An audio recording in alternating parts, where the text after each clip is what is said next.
มันกรรมกรมันยังเลาะ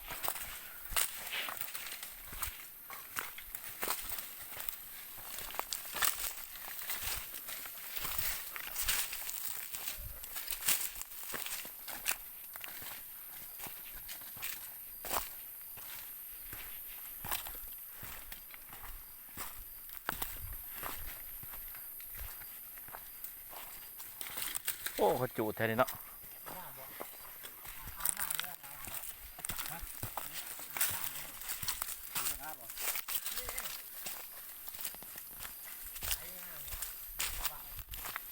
เจอแม่น้ำอีกแล้ว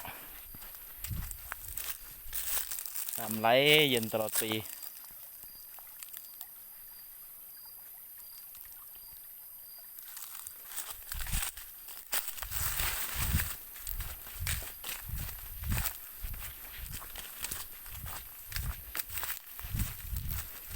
แบบน้ำแบบเขาป่ายังนำกัดโยละป่า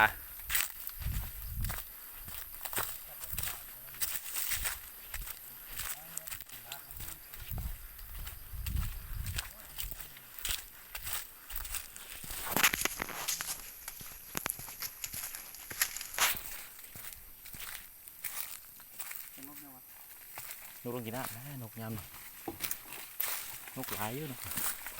ตัวสัตว์ใหญ่มันบ่ค่อยมีเบิดแหละตะกี้มีเลยตะกี้พานก็หลายตะกี้เขาจะไปเขาเนี่ยไปโห่ลำหนาตะกี้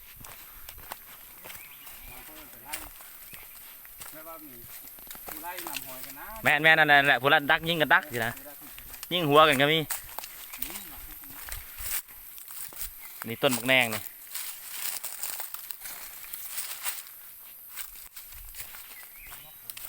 แต่บางเขาจะเฮ็ดกินให้จาง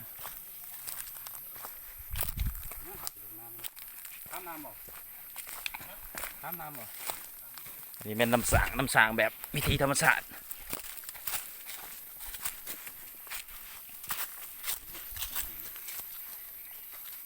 ตัวนี้มันสิบุเกียวกับหน้าเลยมันไหลออกตลอดต้นเ